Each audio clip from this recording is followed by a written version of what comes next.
Okay, it is live. Sorry. Okay. Lovely. Well, morning, everyone. Although it may be evening, it may be afternoon in different parts of the world that you're joining us from. But welcome to the first event in a joint programme organised by the Literacy and Reading and the Public Library sections of IFLA. I'm Annie Everall from the UK, and I'm a member of the Literacy and Reading Section Committee. It's my real pleasure to be chairing this Meet the Laureates session this morning, and a real honour having the chance to talk with and introduce some of the world's children's laureates and ambassadors to you. And for me, if there's one good thing to come out of this awful pandemic that we're going through, this is it, the opportunity that the virtual world presents to bring all people from different parts of the world together. So it feels like we're in the same room, even if we aren't. Not all of the laureates were able to make the day. Unfortunately, Bagir from Sweden has a personal circumstance that's prevented him from this morning, but three of them, Manon Sikal from the Netherlands, Eloise Williams from Wales, and Cressida Cowell from the United Kingdom, have sent in a short video for you, which we'll play during the course of this hour.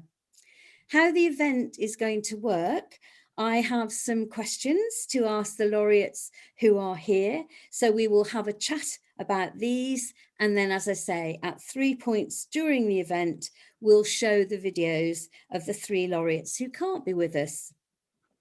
If you have a question that you would like to ask one or all of the laureates, please can you put it into the Q&A box. If you hover your mouse over the bottom of the screen, you will see the Q&A box. And if you click on that, it will enable you to post a question to our lovely laureates. Although, as I say, four can't be with us, we are, however, very lucky to have live with us today four wonderful award-winning children's laureates and ambassadors from across the world. So perhaps they can all give you a wave at that point. We have Ursula Dubosarski from Australia. Yeah. We have Henrika Andersson and Amanda Odaskas, joint laureates from Finland. We have Onion Higlin from Ireland, and we're going to have a great hour. So maybe I can start by asking all of you just to tell us a little bit about yourself, what kind of books you write, and how you became a children's author as a starting point. So Ursula, would you like to go first? Thank you very much. Greetings from Australia. I'm delighted to have been invited to take part, so thank you, Annie. I write books for all ages, I suppose from babies to adolescents. So, and I've been publishing for about 30 years. So, sorry, Annie, my brain went. You asked me to talk about what books I write, and what was the second part of the question? Just a little bit about yourself and how you became a children's author. Yes, sorry. Yes, well, look, I was one of those people who wanted to be an author from as soon as I learned to read and write when I was about 6 years old. So, you know, and the reasons for that are a deep mystery, but it was just, that's what I wanted to do. You know, as soon as I was able to do, I felt, well, I want to be an author. I've lived all my life, more or less, with a few excursions in Sydney, Australia, you know, and now I'm, you know, an old lady grandma and all that sort of thing. I have a daughter and a grandchild and son-in-law that live in Paris. So that's my connection with Europe. Yes, so that's me. It's a happy, devoted children's writer. Thank you. Anya, how about you? Well, I write for all ages from about 3 or 4 to 18. And I write stories, novels, drama, poetry for children. And I also write poetry for adults. And I've been writing since I was very, very young. Like Ursula, I never really wanted to do anything else, even though I've ended up doing lots of other things, because particularly when you're writing in a minority language, you have to do lots of other things to actually survive. So I've worked in broadcasting, I've worked in lecturing, I do some part-time lecturing still. I do lots and lots of children's workshops all over the place. But my passion is writing. And from the time I could read, I was an early reader. And I spent all my time, I lived in a rural area in the south of Ireland. I now live in Dublin with my sons. And when I lived in a rural area as a child, there weren't many other children around. So I lived in the world of books. And Enid Blyton or whoever, I was every character in my head. So I wrote new stories. Now, I wasn't Timmy the dog. I would like to clarify that. But all the human characters, I played them all in my head and wrote new stories for those characters. And then gradually, as I went into my late teens, early 20s, I began to actually invent my own stories. So I've often said it was a matter of learning not to plagiarize, to actually transition to becoming a writer, because I lived in other people's stories and then began to write my own. So I've been publishing for about 35 years. And so that's me. Thank you. Henrika. Yes, the last thing I wanted to be was a writer, because my both parents are writers. So I thought, no, I've been an actress. So I was an actress for 20 years, and then I got my own children and find out that the working hours are not the best to be a parent. So I started, no, I was writing, but not showing anyone what was I writing from the start. But I would say a writing course really opened it up for me. And since that, I've been publishing children's books and young adults books and plays for this, and something also for the adults. But mostly I love to have the dialogue with children, because they are so wonderful and so open. And how we then got into this reading ambassador was actually, it started by being in the hospitals with very sick children and telling stories, because stories are the best escape from pain and surgery and other places you don't want to be in. So that was very nice. But now we are actually 2 ambassadors in Finland, and laureates, book laureates, and full-time. And Amanda, would you like to tell about your way into this? I can do that, yes. Thank you so much for having us. We enjoy so much being here today. My name is Amanda, and I'm like the black sheep in this group of white ones, because I'm not a writer at all. I'm actually a teacher. I teach Swedish and literature, and that was my way to becoming a book ambassador here in the speaking people of Finland. And I've been teaching at a high school the last 10 years before I started doing this. And reading has always been my passion of life, pretty much. Almost always. When I was a teenager, I was a bit too cool to read, but that was a short period of my life, and now I've started again. So that's my way. And I really, really love doing this. Talking about books and reading all day long. Can you imagine anything better? I can't actually. And teachers and librarians are so important in terms of getting and promoting books and reading and the power of reading to children. So you're not an imposter. You're an important part of what we all do. So thank you for that. Perhaps before I ask you any more questions, maybe we can show Manon Sikal's video. If Adrian, can you show that?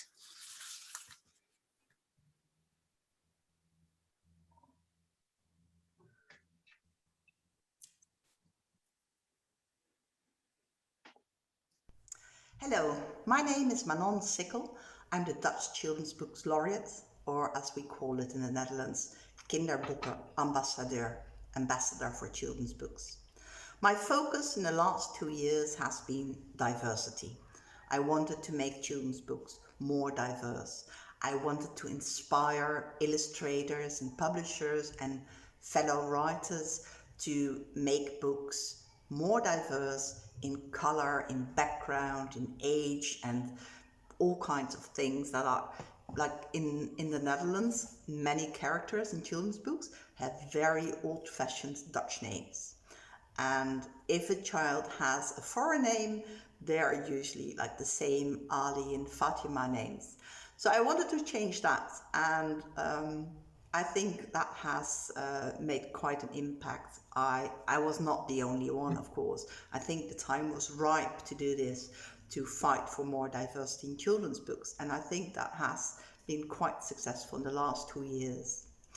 Early April, it will be announced that my ambassadorship will be extended for another year. So I had to come up with a new focus, and my new focus will be a book for every child. I write books about secret grandma and secret agent grandma and secret agent grandpa. Books about a boy who is very poor, he becomes a millionaire, all kinds of children's books. And when I visit schools, children always ask me, oh, can I have your book? And that made me think that for me, it was very normal to have my own books when I was little, but not every child has a book of its own. And to own a book is very special and very important. So for the next year, as a Children's Books Laureate, I really want to fight for more libraries in schools, more access to libraries outside school, and also to make sure that every child eventually will have a book that they like and that they cherish and that they can call their own. COVID time was quite challenging for all of us. No need to stress that out, but it was very challenging for the Children's Laureates, because usually we would go out and meet people and talk to children and talk to journalists. And now we had to do that from behind our computer screen.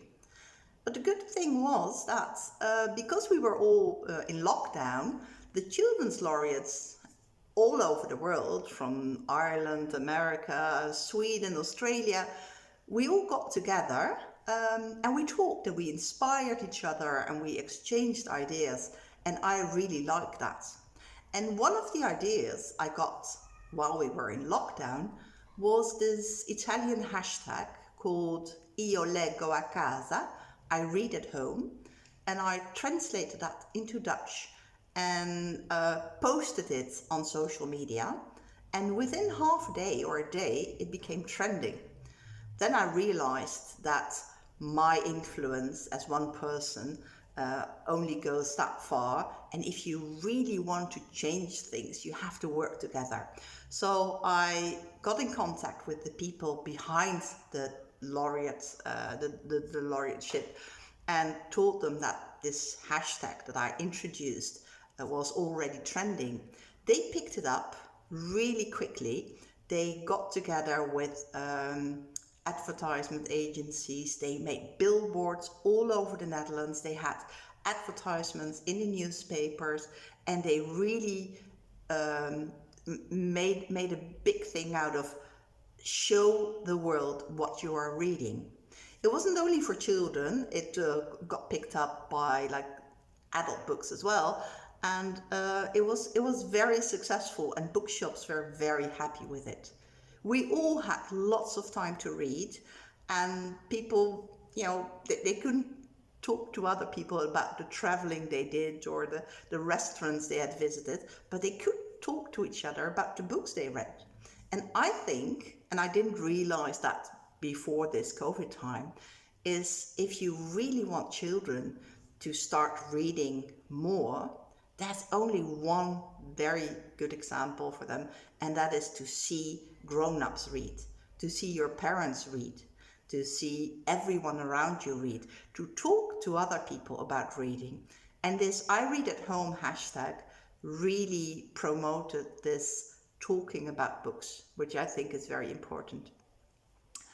COVID has been, well, a difficult time as well, but it also had, well, I think I don't think I was sort of like invisible because it was COVID. I was online all the time. I made lots of little movies, and yeah, I did lots of interviews about diversity, about how we have to change the way we write about children in books, how we illustrate them.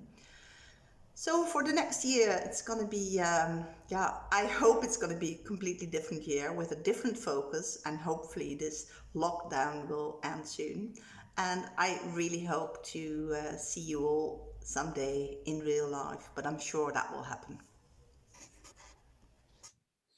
Lovely, that's a very powerful message. And I think it's obvious Manon's joy at being Children's Laureate shone through that. So, Children's Laureate for your country, how did you feel when you were appointed to this position?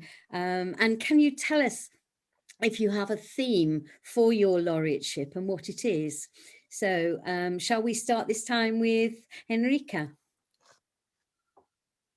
Yes, we have two focus groups, 0 to 6-year-old children, and there we mostly engage and give lectures also about reading and telling inspiration sessions for the ones who work at the children's gardens and teachers. And then we have the other focus is 11 to 15, where you lose this reading power and the loss of interest is seen in every, where they are actually needed, they need some help. The teachers need some help to inspire the pupils, and we can help them with that. So we do a lot of visits, and with this COVID, we have almost every day, we visit schools through this, making some sessions digitally. And it worked because we have this quiz. We show them, for example, 10 books and 10 books very, very different. And then we read the beginnings, and then they have to put together. So it sort of engage them and make them active. And that works very well also digitally. We can't, of course, have the same dialogue, but it's okay. So this is what we do on a daily basis. And maybe Amanda wants to take over there, so I don't talk too much. Amanda. You asked about how we felt when we got this, and actually in this time we had this wasn't a job you could apply for. We are like hired for 3 years now to do this, me and Henrika, and we had to apply for the job, and there were a lot of people wanting to do this, no surprising actually. And so I think we were both really, really happy and proud when we were elected to have this opportunity. Thank you. Ursula. Oh, yes. Well, that's interesting that you had to apply. That's a daunting thought. In Australia, as I think in other places, I'm not sure though, I got a phone call out of the blue with someone on the other end saying, did I want to do this? And yes, I was very excited, quite shocked, certainly unexpected, because I guess it's a sort of phone call that any number of people might receive. So, you don't particularly think that it will be you. But certainly I'm quite an impulsive person, so I didn't ponder deeply whether I thought I would do this or not. I just thought, let's do it. Let's see what happens. What is this, And I still in a way feel like that. I think it's still something that we're all together working out what we can achieve and how far we can go with it and what directions to go, because of course there's 70 million directions you could go in. And I suppose when I stopped to think about it, you were asking about a theme or a project. And so yes, I was asked to think of a theme before my name was announced, and I thought of many things, but I settled in the end on read for your life, in the sense that you read to save your life, but reading is also something you do your whole life long. You don't just sort of learn it when you're 7 and then that's it. That I always say to children, every single book I read, even at my age, makes me a better reader. You never stop learning to be a better reader. Every book you read makes you a better reader. And so I guess I then started to think, what was something tangible in a way that I could try to promote, that I felt could only help children's reading. You know, that the only thing it could do would be to help. And as myself as a child, and I'm sure like everybody here, both my school library and my local public library were sort of central experiences of my childhood. You know, I can't imagine my childhood without them. Of course, you know, across Australia, there are many schools without school libraries, and that's probably not a dissimilar situation across the world. However, I'm happy to say that the municipal library system in Australia is extremely healthy and well supported by local government. And in many municipalities, the local library is the flagship building of, it's more than the town hall, it's the central building. And my feeling was I will do everything I can to support school libraries, but then what about those children who, by no fault of their own, simply have no access to a school library? Because as you were just saying, it's about access to books. You know, you can't read without books. You can't, you know, if there are no books there, you won't be reading. And as we know, children don't really read digital books. You know, they're available, but they don't really want to read them. So if you want them to read, they have to have books to read. And so my feeling was that every child in Australia, even in remote parts of Australia, have access to a public library that they can join and get their own library card.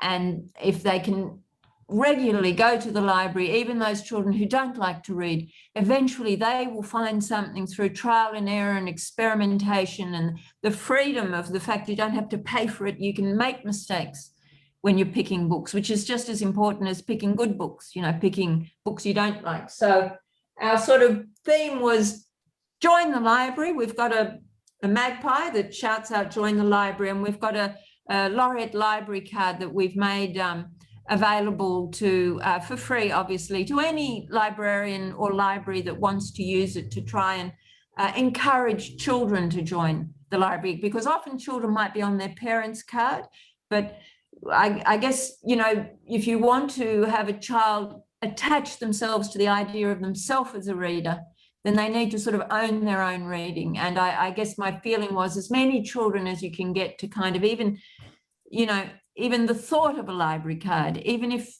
they don't join the library till they're 70, you know, but if you can just plant that seed in their head. So in a sense of whether it's successful or not, I think that's a kind of unknowable thing in a way. It's because you just don't know, but you know, I guess you can count up the numbers of children who've joined the library, and we've had a big drive in Canberra, in the capital, in the library service to get children with the Laureate card to join the library, which has been very successful. But even if they don't, just the idea that the library belongs to them, that it's free, they can go into it and it's their place. So that is really yes, stop talking, Ursula. Thank you. Sorry. No, I would completely agree. I mean, the library card is one of the first, you know, rights of citizenship, because it belongs to that child. So that's a great message to give. Anya, what about you? Well, for a start, when I was first appointed, I was completely overwhelmed because, like Ursula, I got a phone call. And before that phone call, I got an email to say that I was on the shortlist. And as an Irish language writer, I was absolutely overwhelmed to be shortlisted, but I never expected it would go any further, because here in Ireland, we have Irish and English as two official languages, but everybody has English. Not everybody has Irish. The Irish is a first language for a minority, but even everyone who has it as a first language also has English. And it's not everybody studies Irish in school, but not everybody speaks it fluently, and not everybody reads it fluently. And lots of people read Irish in school, but they don't read Irish for pleasure. So when I was told you have been the person picked from the shortlist, I was so overwhelmed that I can still remember where I was sitting. It's almost like, where were you when 9/11 happened? And you know that exact spot you were in. And I know the step on the stairs that I sat on when I got the word, and I was just completely overwhelmed to be selected. So I decided that my focus, now I was given a few months to come up with a focus, an aim, and a project.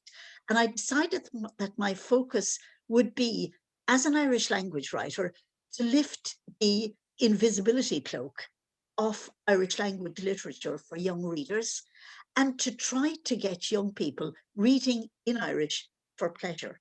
As I said, everyone reads in Irish a little in school, but lots of people associate it with schoolwork and nothing else. So I wanted to find a way around that. And under the umbrella of lifting that invisibility cloak, we've started lots of different things.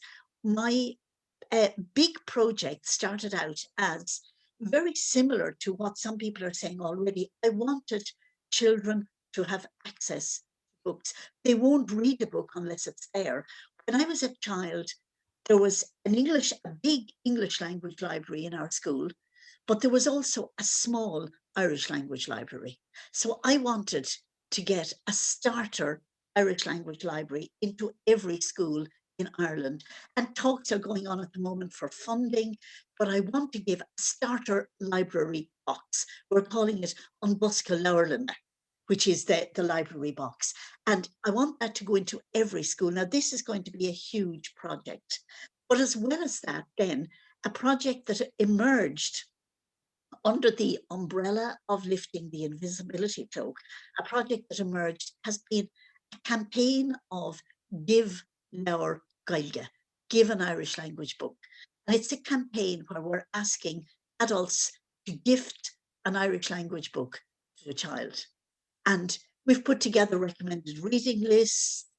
One of the things that has emerged, now there's a project manager who's probably somewhere out there in the audience, Angela Flannery, whom some of you have come across, and she won't even want her name mentioned, but she is absolutely amazing. And she has come up with lots of connections. She and the Laureate team from Children's Books Ireland have made connections, have come up with ideas all the time. So we're working very much as a team. But one of the things that has happened is that Irish language books were visible only in Irish language, designated Irish language bookshops. Now, one of our main booksellers has agreed to take on the Laureate reading list and to actually stock and have visible a selection of Irish language books in the shops. Generally, up to now, if you went into a major bookshop, you'd root around and you'd finally find one or two Irish language books for children. Whereas now there will be 10 at least of recommended reading books. There are other little things that have come in too under this umbrella. There's a book doctor system that Children's Books Ireland have, and we now have the first Irish language book doctor who will write prescriptions for books for children, and children will take that to their local library or bookshop, because we want to remind parents that they can get the books online from any library. And I'm hoping that when all of this is over, that there'll be an opportunity to work with libraries when they reopen in order to increase the visibility of Irish language books in libraries as well, so that I'm quite happy to help them with a selection of books. And I'd love to hear from Libraries Ireland. Once the pandemic is over, I'd love to hear from them to see how this might happen. So that's a very broad, long answer, because there are lots and lots of different aspects to this. And I've only covered a few of them in my answer. Thank you very much. And yes, Angela is in the audience, and she's been great to work with in organising, you know, your time for this. So hello, Angela.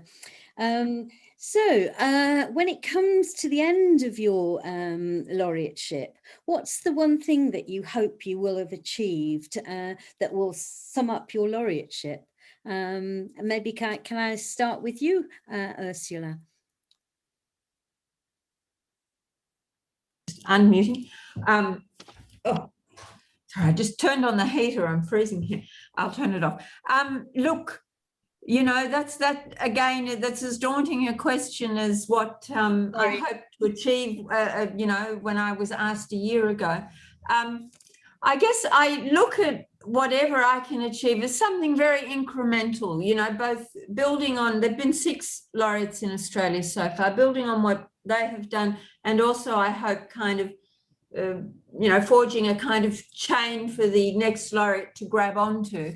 So I don't necessarily look at what I will have done as something that will, you know, shine out like a you know, a lighthouse on a headland. There's Ursula, she was the laureate. But I hope that it's this sense that the laureate itself has a meaning in, I guess, in broader Australian society, not just within perhaps the subculture of children's literature, but we've certainly been trying bit by bit, as much as we can, to sort of reach out to those many organisations, you know, public and private across the country that are working with children, and that for whom every organisation, whatever their goal, they are aware that reading is just a really primary object of any organisation that is there to help children. So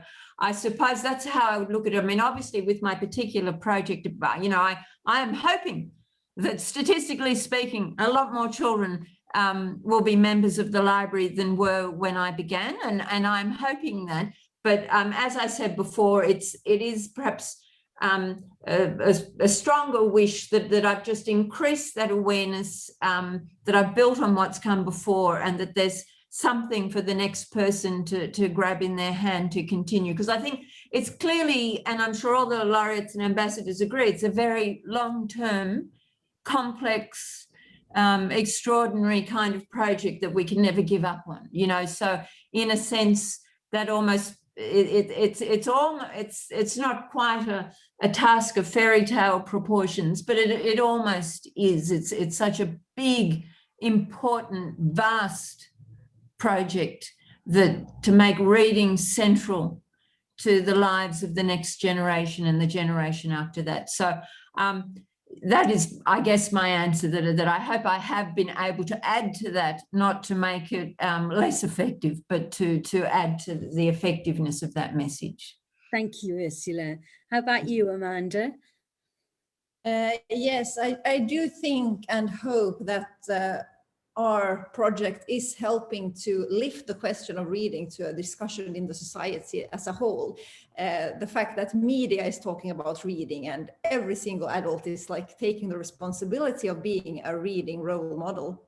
We have done a few like smaller projects in our larger project. One of them is that we have started something that we call like hallway libraries at daycare centers, where in the hallway they are like small libraries where the parents can easily grab a book, bring it home, read to the children, have it for 1 week, and bring it back to the daycare center, because the children are and the parents are there every single day, and we want to make the book to the road to the book as short as possible, and that is one way. And the interests have been quite big, and a lot of cities are trying to do the same thing in different areas in Finland, and that is really exciting, and I hope that this will start continuing to grow. We also had quite a big campaign in the autumn of 2020, like a campaign called Man Reading, because the lack of male reading role models is actually much bigger, at least here in Finland, than female reading role models. And we were thinking about how can we can't be male reading models, me and Henrika, however we tried to be. So we had realized that we had to bring other men reading and showing that to the to the kids today. And we made a short movie that have actually been shown in a lot of schools with sports stars and writers and musicians, and even the presidents of Finland were joining in and talking about why they are reading and why it is important that men also read. And that is also something that we had a hashtag that went quite big, actually, when men just holding a book telling what they are reading and why they are reading. So those two, like the hallway libraries and the man reading campaign, like those campaigns lifting the reading. But also, I really want to point out that every single parent, every single teacher, every single kindergarten teacher are like the super heroes of reading, and every single librarian, of course, they are the ones doing the real job every single day. Campaigns, they come and they go, and they are fun and they are important, but the everyday hard work, it's like the main thing, actually. Thank you. Do you have anything you want to add to that, Henrika? Yes, I would like to add also about this good part of the COVID, the horrible situation, is the collaboration between all of those people that work hard every day, and now making them collaborate and find each other. So one of the main point also for us is to connect these people to each other. To put on we have a big home site also where we put all the different strategies and inspire people to find there, not only what books to read for special ages, but also this taking part of what campaigns you can do and what you can, so you don't feel so lonely out there, because we have a big country and people are spread all over, but trying to find also this connection of that you are not working alone for this, that there are reading people everywhere. And the campaign that Amanda was telling about was also easily done through these interviews that were made by a young boy, and he was interviewing, for example, the president. So the young boys looking at this video also can find themselves in that situation. So we hope and we try to get good reading and good stories, but also now we are thinking about for the future also, not only to leave this responsibility in the schools to the people who have what's modersmålsundervisning, that have the literary and the mother tongue education, but for everybody working with mathematics or biology, what can you find, what kind of literature can sort of help also to understand other issues than this writing and reading only 2 hours a week or something like that, to make this collaboration between the teachers.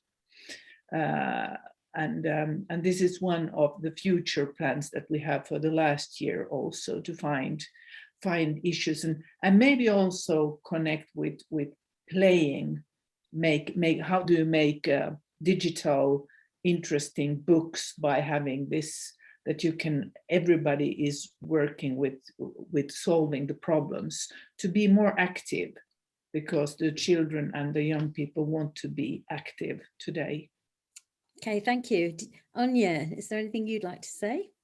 Yes, I think by the end of this, what I would like to have achieved is that I would like to have lifted that invisibility cloak off Irish language literature. I firmly believe that every language you read in and every language you speak is a window on the culture of that language. And I believe that if you can open up a book in Polish, in Italian, in Spanish, in whatever, that you gain an insight into the culture behind that language. And here I would like everybody reading in English, in Irish, in whatever their own language is, because all our countries are now so multicultural, and it's wonderful to see the array of languages when you go into a school classroom. Well, we can't go into classrooms at the moment, but when we used to go into classrooms, it was wonderful to see that you might have 17, 18 languages in that classroom. And each one brings its own insight into a culture. So I would love to see, I can only do it within the cultures that I have grown up in. I can only give that one, but I hope it expands out from there and that people read in every language. And I'd like to see, I would love to see the libraries project here in Ireland of DEAR. I'm not sure if it's in other countries, but the libraries here have a project called DEAR, which is drop everything and read. And in Irish, it translates as Lag Whites agus Leg, drop all and read. And I would love to see that expanding beyond schools, I'd love to see it expanding into the home. I would love to find opportunities to work more and more with libraries to see how we can work together, expand everything, especially at the moment when with COVID, we've lost a lot of opportunities, but we've gained other ones. That there are opportunities we have now that we would never have had before. Where would we all have met to have this discussion this morning if it weren't for Zoom? Okay, thank you. I'm conscious of time. We're having such a good time. So I think what we'll do now is show the videos of Eloise Williams, the Welsh Children's Laureate, and Cressida Cowell, the UK Children's Laureate, and then come back to any questions from the audience at the end of that. So Adrienne, could you first show Eloise's? And you'll see there are quite a lot of similarities to what you've been saying, Anya, about the Irish language. Hello everybody, my name is Eloise Williams and I am the Children's Laureate Wales. I write books set in Wales or with Welsh protagonists. The stories I write are filled with history and nature and are often mysterious and steeped in myth and legend because I grew up in a country where magic settles like mist at every mountaintop, where the woods and forest are filled with the Tylwyth Teg and other fairy-like creatures, where there are drowned kingdoms and stories wash in from the sea. When I walk around Wales, I feel as if I'm treading up tales with my feet. When I stand behind waterfalls, I can hear voices from the past cascading. When I listen to the rustle of wind in the trees, it carries with it poems and songs. I hope the books that I write show the beauty and wonder of Wales and Welsh children, with history combined with modern sensibilities and a twist of imagination. Most of all, I hope they're a good read. Wales is a bilingual country, though we have many other beautiful languages spoken here too, and I'm appointed as the English-speaking representative, with the Barth Plant Cymru Griffith Owen as the Welsh-speaking representative, both positions appointed by Literature Wales. As part of my laureateship, I've highlighted books from Wales as much as I can, and I hope drawn attention to them.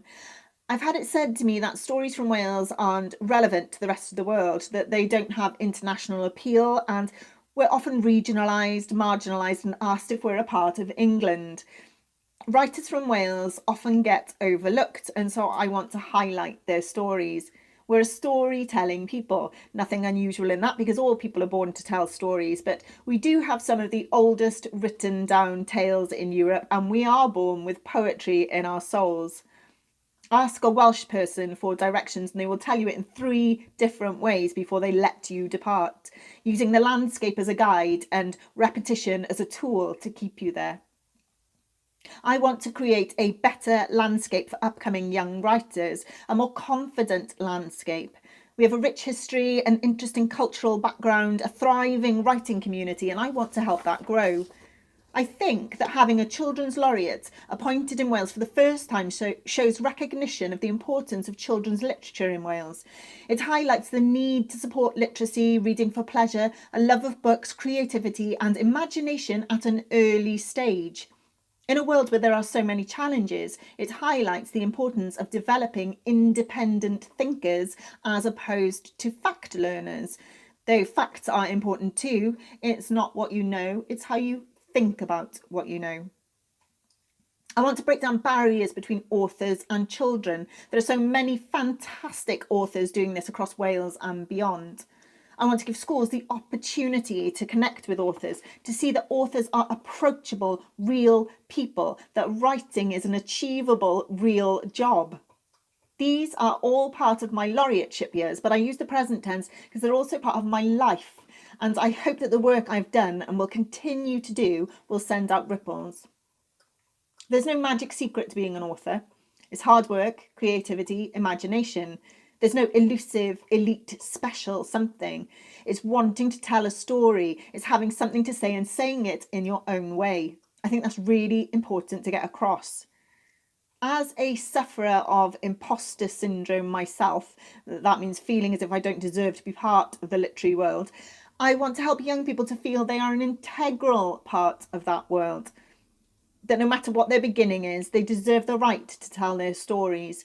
We don't want to hear one story over and over. We all know that there's danger there. I'm passionate about voices. Every voice, every life is a story. Every day is a chance to start a new story.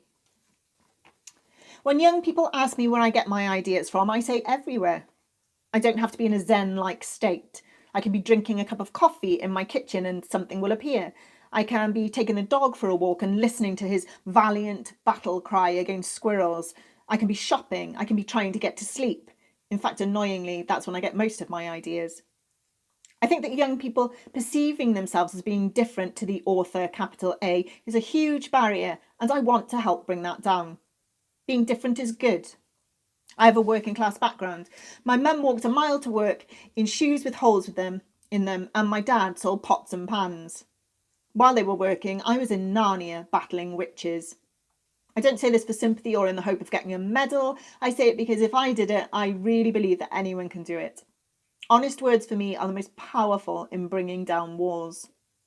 So, the overarching aim of my laureateship is to draw attention to the brilliant stories and storytellers from Wales, to make young people feel the most important part of that, the authors of today and the future, and hand in hand with that is the simple, pure and transcendental joy of reading. To walk in others' shoes, to see the world through others' eyes, to feel seen, known, not alone, to grow empathy, understanding and curiosity. To read outside the boundaries of your own life, your own world, and to foster a love of words and the magician they make of you. They are the aims of my laureateship. When I was young, I had two things on my side. Parents who were dreamers and lovers of reading, who made magic with nothing at all. Turnip lanterns before pumpkins were available at Halloween, homemade presents at Christmas, and stories. When we walked, because we couldn't afford to get the bus, my mother asked us to tell her the interesting things we could see to distract us from our feet. When we sat in the back of our dad's transit vans, while he was delivering catering equipment, we read books. And perhaps even more great, we lived opposite a library. Not all children are this lucky, if only they were, and so we must work harder. The work teachers and librarians are doing to promote reading is key, and the libraries being set up in schools are a must. Every school should have a library. With the pandemic, I've had to curb so many of the things I wanted to do and achieve, and yet other areas have grown. Online activity in the form of writing workshops and reading children's stories aloud, giving them power and weight. Letters of kindness, a letter writing campaign to encourage young people to write kind letters to themselves, to increase self-worth and to combat anxiety. I've become much more adept at technology, which not only means I can put together a vaguely passable video of my own head, it means I can link with young people in a new and different way. It's been a learning curve, but then who doesn't like to learn? Though it has undoubtedly had an effect and scuppered some of my aims during my time as laureate, I hope the legacy will grow with the next Children's Laureate Wales, and that my work will be the seed which sends out roots, and that small shoots will begin to grow from it. I'm reminded of the words of three more famous people than I. The patron saint of Wales who said, "Gwnewch y pethau bychan," do the small things. I'm sorry about my pronunciation there, I'm still learning Welsh. William Shakespeare, "Though she be but little, she is fierce," which I use in reference to Wales rather than my 5'0" self. And if everything was perfect, you would never learn and you would never grow. the great Beyonce Knowles. I've read so many COVID stories from children and seen so much creativity in the wake of lockdown and isolation. Reading and writing in all its forms have played such a vital part in helping our young people to cope over the past year. I think as Children's Laureate Wales, it has been an honour to be a small part of that. Those stories have brought us together. Those stories will continue to be told. And I look forward to welcoming authors from every walk of life in Wales as we stride into the future, telling our stories loudly and with confidence.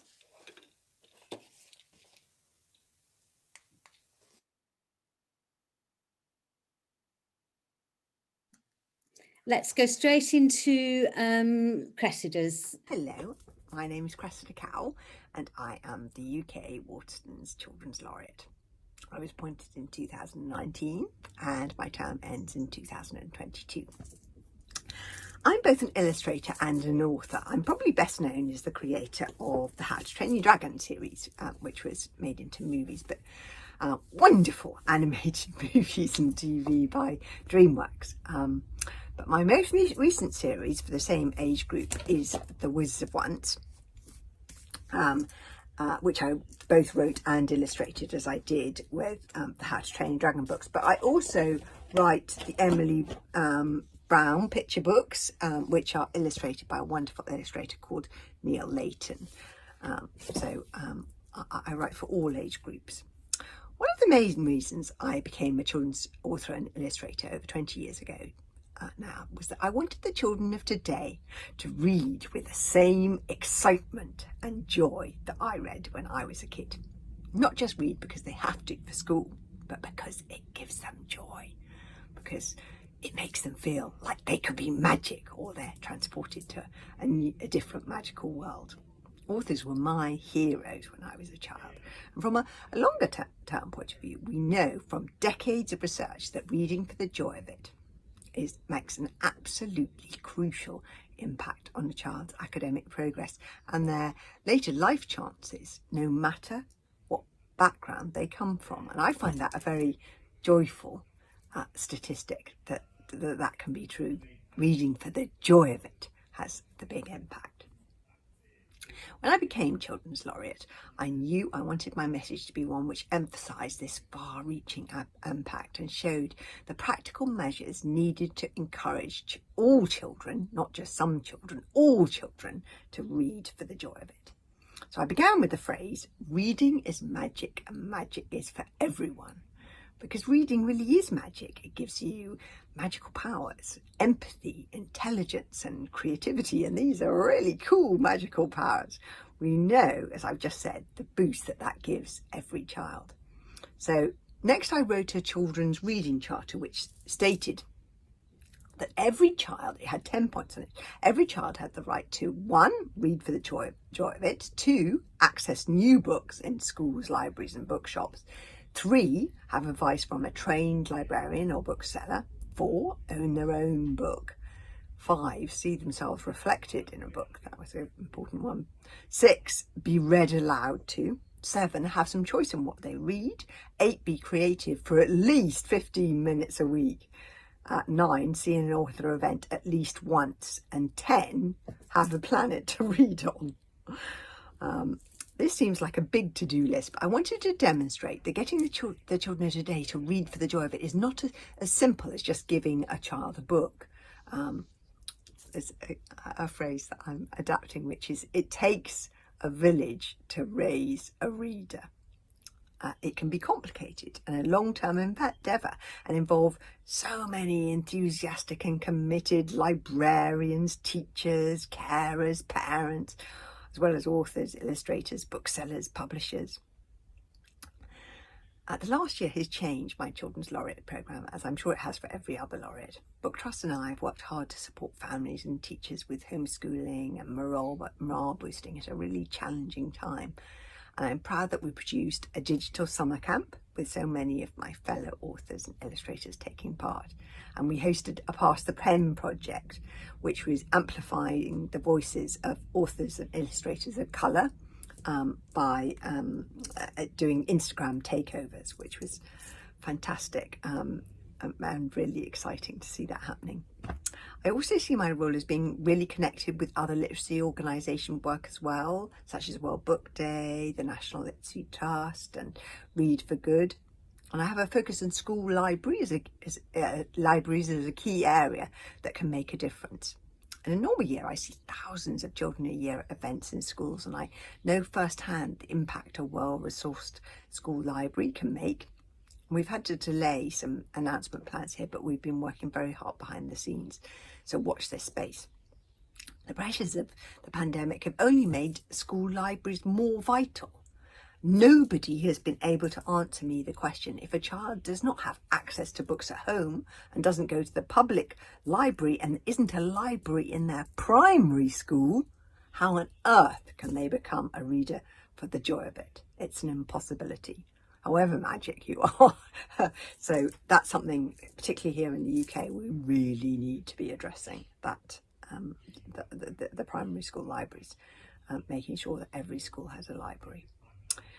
Being part of an international group of laureates is very meaningful for me. I take the responsibility of the position very seriously as one in which we advocate for children and children's voices, which is why I made one of the points having a planet to read on, because I know that that's one of the crucial issues facing the whole of humanity, and it's something that children in particular have an interest in, because they're going to be around for longer than we are. And I feel that my role is to amplify the voices of children, and often they don't have a voice. I've got a platform, and so I'm trying to give their voices a platform. So we advocate for children, as well as the quality of the work produced by our fellow authors and illustrators. I've lost count of the times people have asked me, for now at least, somewhat patronisingly, if I want to write for adults. And the answer is a resounding no. It's a pleasure and a privilege to write for children who are discerning, intelligent readers, and they deserve the best. And I think we should never underestimate children. Children are so intelligent, and they're the hope for the future. They're tomorrow. The children's book industry is a worldwide creative economic force, and whatever language we write in, we, together with everyone involved in the children's book world, give children's rich worlds of possibility, both for their childhood imaginations and their adulthood potential. So what we're doing, I think, is one of the most important jobs in the world, and that's what everybody who's involved in children's books is doing. They're writing for the children, the readers, the writers, the doctors, the inventors, the imaginations of tomorrow. And if we want tomorrow to be a hopeful, glorious one, we need those children to be as intelligent and as empathetic and as creative as possible. Thank you. Wow, thank you all. In fact, we are running very close to the end of our session. I've looked, we haven't had any questions come in from the audience. They're probably as wowed as I am. We've had a comment that says, this has been a magic session. How lucky are we to have such marvellous ambassadors for reading and children's literature. Thank you all. Yeah, that's the perfect comment to sum up this session. So I think we are almost out of time. I think there have been some really powerful messages coming from you today. And if I can do you justice in summing them up, if you want children to read more, let them see others around them, like parents reading. Reading for magic, and magic is for everyone, and children need to read for enjoyment. Read for your life, or as we've been saying here, read to live, live to read. School libraries and public libraries were central experiences in my life, and they need to be in the lives of all of our children. If you want children to read, they have to have access to books. So every child needs access to a library. We need to lift the invisible cloak on language, on original languages. A library box for every school. I think that's a lovely idea. Every language is a window into the culture of that language. And laureates wanting to work more with libraries. And I think I can speak for every library and a librarian that's out there listening to say libraries and librarians will work happily with laureates in any which way we can. So I think that brings us to the end of our event. Can I thank you all out there watching for joining us today. Thank you to all my IFLA colleagues for their help in organising this event.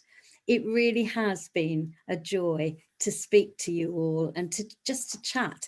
And though we're all so far spread out, it feels like we're all together, doesn't it, in this one room, even if it is a Zoom room. You are an amazing force for reading, for libraries, and for the voice of children in that reading process. So a huge thank you to all of you who are here virtually live and who have sent in videos as well. Thank you for being part of this event today. And I really hope that our paths will cross again in the future, hopefully in the real world, not virtual world. So I don't know if you have a last comment that you would like to make to our audience before we say goodbye. Amanda? Well, just thank you, everybody. And it's been such a pleasure and an exciting thing to speak. So go libraries. Yes, I would love to say that I would love to get a message out through the libraries to parents that if you read to your children, you read with your children, you read for your children, and you talk to your children about what they are reading. Just get everybody reading. Books, books, books. They save our lives. Enrique? Really do. Yeah. Thank you so much for this this opportunity to meet you all. It's been wonderful, and we wish you all the best. You're doing an amazing job at the libraries. Keep doing it. Thank you. Enrique, do you want to add anything? No, Okay. there's so much said, and it's wonderful also to hear that we are many thinking this, and we have to work hard and really help everyone out there to understand how rich and healthier you get by reading stories. Yeah, let's read for life, all of us. Yeah, Thank you absolutely. very much. If you'd like Thanks to so stay much. around for a moment while we say goodbye to everyone and everyone leaves, and we'll just then wind up. Bye, everybody. Bye, Good everyone. night. Bye. Bye. Well, stay safe. Bye.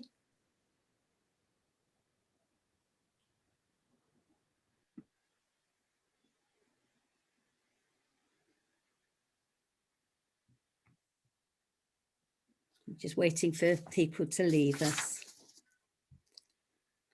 Oh, we've lost Ursula. I've just realised we've lost Ursula.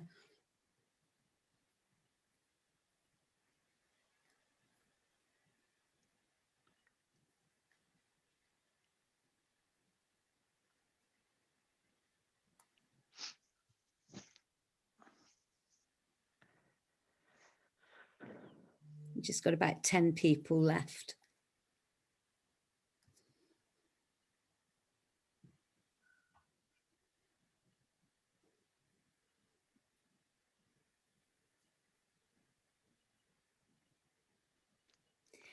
I will stop recording. Huh? Yes, stop recording now. Yeah, yeah.